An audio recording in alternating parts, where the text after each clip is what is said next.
Olá, amigos do DOL. Sejam bem-vindos a mais um Comando do Consumidor, sua janela de informação sobre direitos do cidadão e direitos do consumidor. Não se esqueça, mande suas perguntas para as redes sociais do DOL e também para o meu Instagram, o @Defensor Cássio Bittar.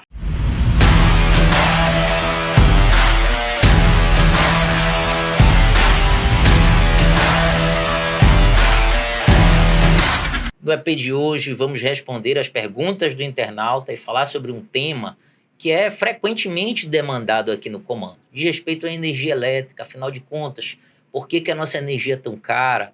Dúvidas sobre distribuição de energia, sobre a chegada do Mercado Livre, sobre a geração solar.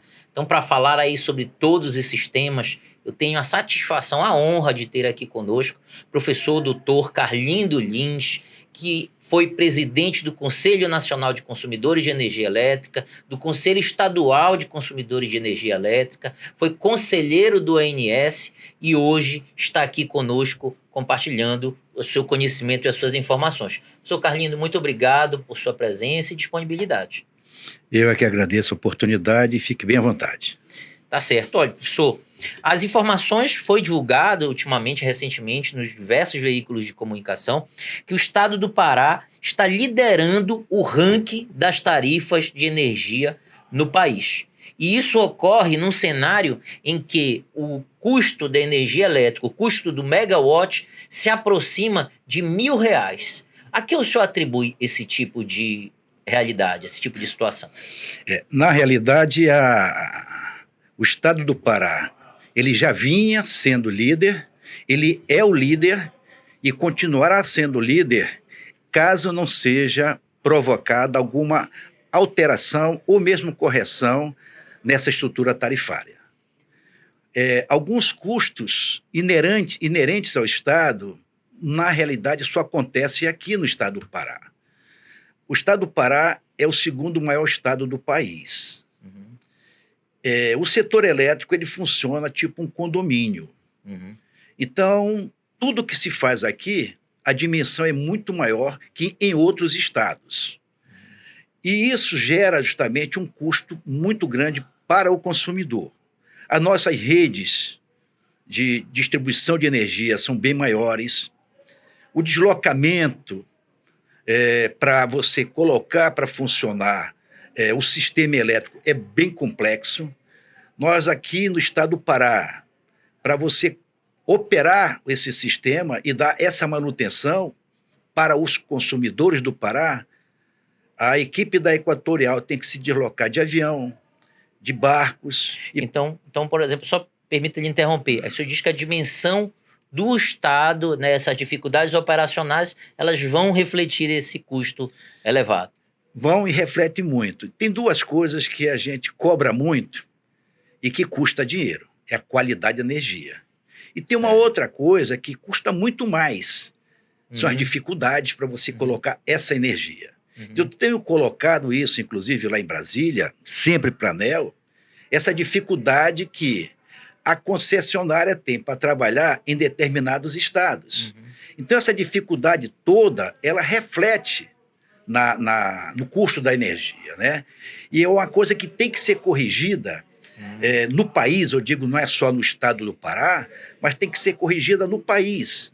Porque aqueles estados que não oferecem uma infraestrutura mais favorável para aquela empresa que vem trabalhar no estado, ou seja, aquela que assumiu a concessão, essas dificuldades todas refletem na tarifa. Na tarifa, perfeito. Isso é um problema que tem que ser corrigido. Precisa, isso é bom falar, porque muita gente aí questiona, fala, vai para as redes sociais, falar sobre o custo de energia elétrica, por isso que é bom falar com quem entende, porque é importante entender o que compõe, o que faz com que a nossa energia esteja realmente cara e trazendo aí uma série de problemas. Quando a gente está falando de energia cara, a gente não está falando apenas de um serviço essencial que deixa de chegar na casa do consumidor porque ele não pode pagar, mas a gente está falando também do comprometimento de cadeias produtivas, a gente está falando da geração de emprego e de uma série de setores. Professor, eu queria lhe fazer uma pergunta que diz respeito aos índices de qualidade. Muita gente diz que, muitas vezes, a qualidade do serviço prestado pela distribuidora, ela está descolada ou ela está distante dos índices que são efetivamente apurados pela ANEEL. Muitas vezes a gente acessa o site da ANEEL e a distribuidora aparece com uma pontuação, mas quando a gente anda nas ruas ou quando a gente vivencia, aquela realidade não é efetivamente a mesma. Então eu pergunto, quais são os índices utilizados pela ANEEL hoje para se analisar, apurar a qualidade do serviço de uma distribuidora no país? Tem duas coisas que é bom a gente colocar com muita clareza. Existe a qualidade do atendimento, existe a qualidade do produto em si. Certo. Tá? A ANEEL ela se utiliza de dois indicadores, o DEC e o FEC. O DEC é a duração em que você fica sem energia. E o FEC é a frequência, ou seja, o número de acontecimentos dessas interrupções do fornecimento de energia. Tá? Eu tenho colocado sempre, tá, que realmente esse descolamento que você citou, ele não é só também no estado do Pará. Tá? Muitos estados reclamam que aquele DEC, aquela duração, que inclusive aqui, depois que o Grupo Equatorial entrou, houve uma queda significativa, ela muitas vezes não reflete o que o consumidor sente. O consumidor acha que ele ficou muito mais tempo sem energia, tá certo? O DEC do país, eu sempre digo que é um número feio, porque ele gira em torno de 10, o DEC de 10 horas. 10 horas é uma quantidade muito grande de horas, vamos supor que o país ficaria sem energia. Quanto isso custa para o país, né? Outros países, você vai para a Europa, os Estados Unidos, para a Ásia, eles trabalham todos na faixa de 1 hora para baixo. Então, o Brasil, mesmo com a própria dimensão que existe, essas dificuldades todas, ela nos impossibilita de ter energia por praticamente 10 horas. Isso tem um custo significativo. Isso na área urbana. Na área rural, esse problema é muito maior. Tá?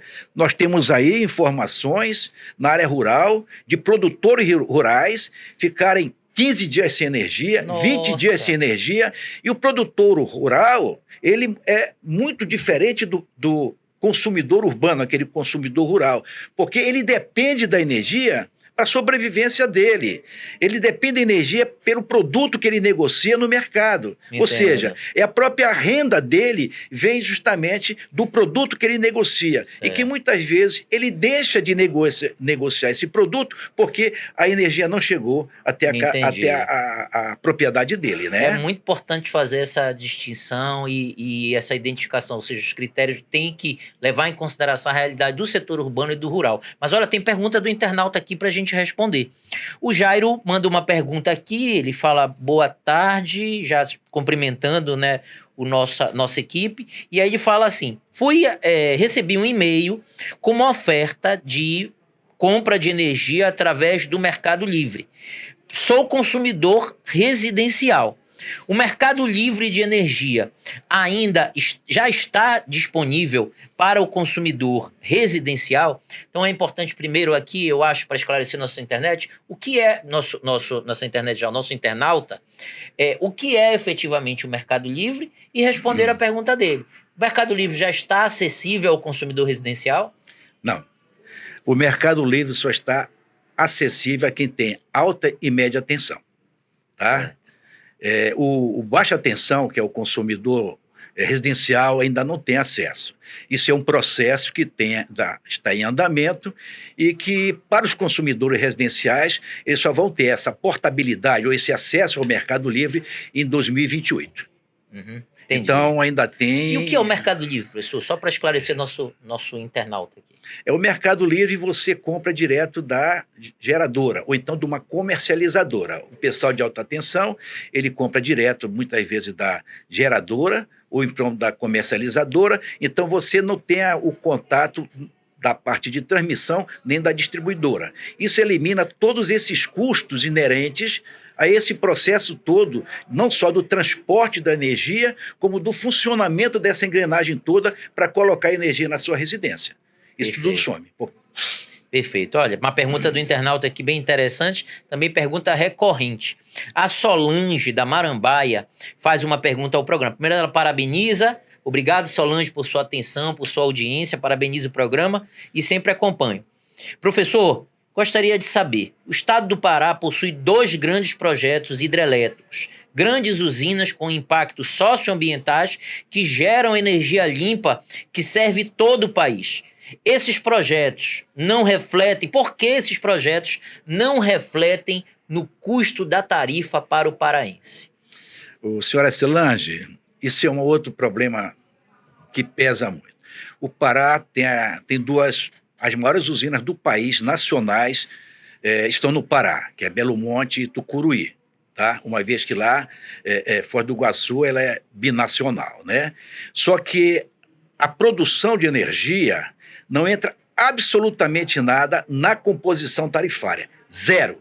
Tá? Toda essa produção das nossas 2 usinas, das quais é bom fazer um registro aqui. 70% da energia produzida no estado do Pará é exportada. É exportada. Então, o Pará fica apenas com 30% dessa energia.